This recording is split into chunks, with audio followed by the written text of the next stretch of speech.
আপনার সময় বেশি লাগবে সিমুলেট হতে।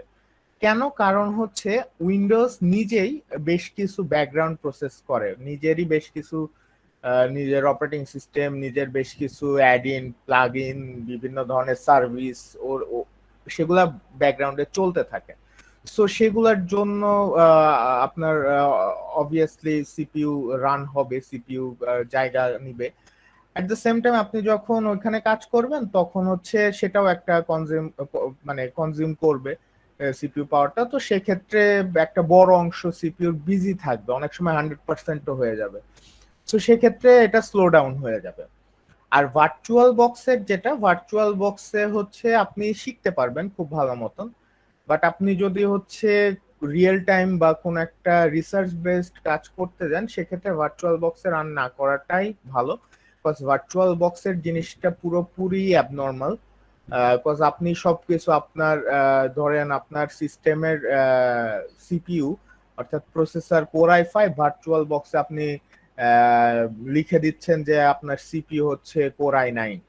সো এইসবের ক্ষেত্রে হচ্ছে সে তো ওইভাবে চলবে। সো সেক্ষেত্রে আপনার পুরো পাওয়ারটা তো সে পাবে না, বরঞ্চ সে পুরো পাওয়ারটা পাওয়ার চেষ্টা করবে, মানে একটা ঝামেলা তৈরি হবে, ওটা তো একটা ভার্চুয়াল মেশিন। তো সেক্ষেত্রে আপনি ভার্চুয়াল বক্স ইউজ করতে পারেন, যেমন আমি আপনাদের সামনে এই যে ভার্চুয়াল বক্স, এটাতে আমি কখনোই কাজ করি না। এটাতে শুধু আমি অনলাইন এই আপনাদের সেশন গুলোর সময় এটাতে আমি জাস্ট দেখাই, বাট আমার নিজের কাজের সময় এটা আমি ইউজ করি না। সো এই হচ্ছে বিষয়। যেমন আমার হচ্ছে একটা ইয়ে ছিল, আমি একবার হচ্ছে, হ্যাঁ, রাজশাহী ইউনিভার্সিটি না, রুয়েটের কেমিস্ট্রি ডিপার্টমেন্টের, অ্যাপ্লাইড কেমিস্ট্রি ডিপার্টমেন্টের অ্যাসিস্ট্যান্ট প্রফেসর স্যার, উনি প্রোটিন লিগ্যান্ড নিয়ে সিমুলেশন রিসেন্টলি শুরু করছেন। সো উনি একটা জায়গায় আটকায় গেছেন, সো উনি আমার সাথে কন্ট্যাক্ট করছেন। সো উনাকে আমরা এরকমই গুগল মিটে হচ্ছে সেটা নিয়ে বসছি। সো উনি হচ্ছে উইন্ডোজ সাবসিস্টেমে করতেছিলেন। সো উইন্ডোজ সাবসিস্টেমে উনি কিন্তু কাজ করতেছিলেন। সো উনার সেই রকম, উনার পিসি ওই রকম পাওয়ারফুল, সো এটা কাজ করতে পারছে। যেমন ধরেন আমার পিসি কনফিগারেশন যেমন, সে অনুযায়ী এটা ইনস্টল হতে বা এটা এরকম প্রসেস হতে বা ইন্টারনেট স্পিড যেমন বেশি সময় লাগে না। বাট যেহেতু এটা ভার্চুয়াল বক্সে, দ্যাটস ওয়াই এখানে দেখেন স্পিড খুবই কম, স্পিড খুবই কম দেখাচ্ছে, বাট অ্যাকচুয়াল স্পিড এত না, মানে এত কম না। সো এই হচ্ছে ইয়ে। ভাই আপনি শেখার সময় কোনটা দিয়ে শিখছিলেন?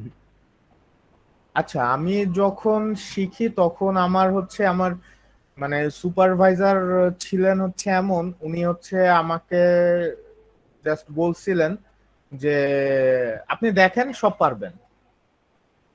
মানে আমি কিছুই জানতাম না, আমাকে বলা হয়েছিল আপনি দেখেন পারবেন। এখন আমি দেখি পারবো বলে মানে একেবারে যাচ্ছে তাই অবস্থা হয়ে গেছিল। আমি হচ্ছে প্রথমে একটু, যেহেতু তখন আন্ডার গ্রেডে ছিলাম, একটু মানে ভাবতাম যে নিজে অনেক বড় কিছু করে ফেলবো।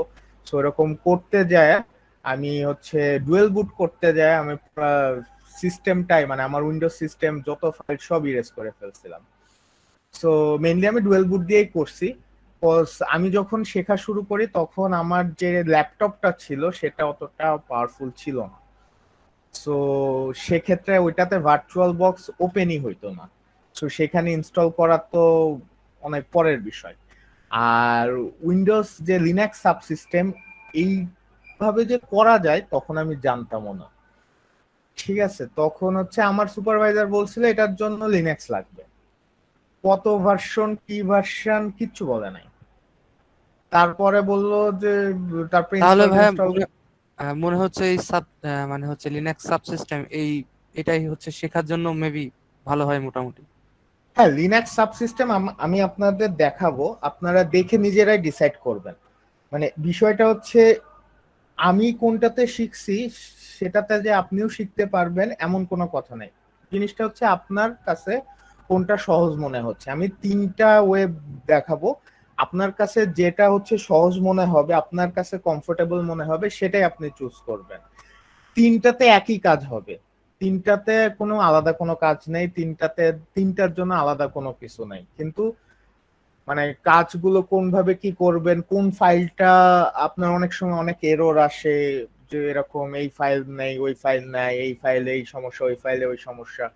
সো এইগুলা হচ্ছে যেন আপনি হচ্ছে নিজে নিজে সলভ করতে পারেন, সেগুলা দেখাবো, সেগুলা নিয়ে কাজ করব। দেন ইন্টারপ্রিটেশন তো আছেই, বাট এক্সিকিউট তিনটা সিস্টেমে একই রকম, তিনটাতেই একই রকম। সো আপনি যদি হচ্ছে সাবসিস্টেমে, উইন্ডোজ সাবসিস্টেমে কাজ শেখেন, আপনি লিনাক্সেও পারবেন। আবার আপনি যদি লিনাক্সে কাজ শেখেন, তাহলে আপনি উইন্ডোজ সাবসিস্টেমেও পারবেন, একই জিনিস। শুধু এটার হচ্ছে যে টার্মিনাল, এটার ব্যাকগ্রাউন্ডটা পার্পেল, আর উইন্ডোজ সাবসিস্টেমের ব্যাকগ্রাউন্ডটা ব্ল্যাক, আর কোনো তফাৎ নেই। তো এটা নিয়ে আমরা হচ্ছে মেইনলি যেটা ভয় পাই, যেহেতু এখানে অনেকগুলো এরকম কমান্ড লাইন আসে, তো আমরা ভয় পাই যে হচ্ছে এটা আসলে আমরা তো বায়োলজিক্যাল ব্যাকগ্রাউন্ডের মানুষ, আমরা এগুলা কম্পিউটার সায়েন্স ব্যাকগ্রাউন্ডের মানুষদের কাজ, এগুলো আমরা পারবো না। কিন্তু সত্যি কথা বলতে এটা আহামরি কঠিন কিছু না। আর আমরা বায়োলজিক্যাল ব্যাকগ্রাউন্ডের মানুষ হলে তো কি হয়েছে, এটা তো এমন না যে আমরা কম্পিউটার চালাতে পারি না। তো আমরা কম্পিউটার কেন, আমরা আমাদের হাতের যে অ্যান্ড্রয়েড ডিভাইস গুলো আছে, এগুলো আমরা খুব অনায়াসে চালাতে পারি। বাট অ্যান্ড্রয়েড ডিভাইস গুলো কিন্তু লিনাক্স অপারেটিং সিস্টেম, লিনাক্স কার্নেলের উপর বেস করে বানানো। তো সেক্ষেত্রে ওগুলা যদি আমাদের কাছে খুব ইজি মনে হয়, ইউজার ফ্রেন্ডলি মনে হয়, তো আমরা লিনাক্স জাস্ট আমরা ডেস্কটপ সিস্টেমে কেন ভয় পাবো?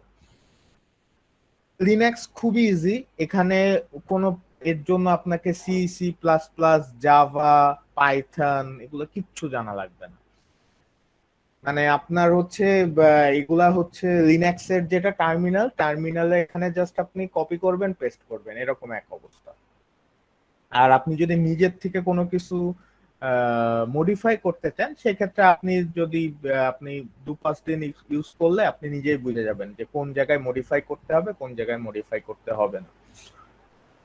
সো হ্যাঁ, কিছু কিছু পাইথনের কাজ থাকে, বাট আমাদের কাজ হচ্ছে পাইথনে পুরোপুরি একেবারে কোড ব্লক বানানো না, কোড ব্লক বানানোই থাকে, আমরা জাস্ট সেগুলো আমাদের কাজ মতন মডিফাই করে নিই।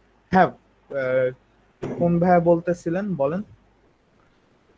হ্যাঁ, আচ্ছা ভাইয়া, মানে এই লিনাক্স সাবসিস্টেমের জন্য মোটামুটি কম্পিউটারের কনফিগারেশন কেমন হইতে হয়?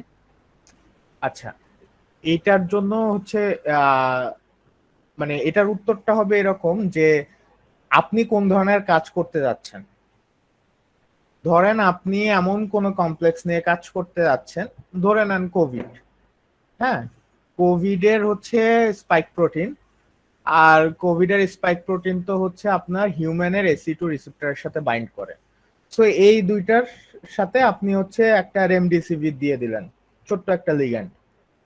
রেসিপ্টরটাও প্রোটিন, এস প্রোটিনটাও প্রোটিন, স্পাইক প্রোটিন যেটা, তার মধ্যে একটা রেমডিসিভির দিয়ে দিলেন, একটা লিগ্যান্ড, যে এই বাইন্ডিংটা সে লুজ করতে পারতেছে কিনা, নষ্ট করতে পারতেছে কিনা, এই বন্ডিংটা।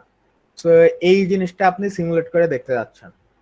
সেক্ষেত্রে আপনাকে দেখতে হবে যে স্পাইক প্রোটিনের লেন্থ কত বড়, অলমোস্ট 1200 অ্যামাইনো অ্যাসিড লং, আর এসি2 রিসিপ্টার বোধহয় 200-250 মতন এরকম কিছু একটা হবে। মোটমাট সব মিলে আপনার 1500-2000 অ্যামাইনো অ্যাসিড। তো 1500-2000 অ্যামাইনো অ্যাসিড মানে প্রায় আপনার 7 7 না, 9 থেকে 9,500 অ্যাটম।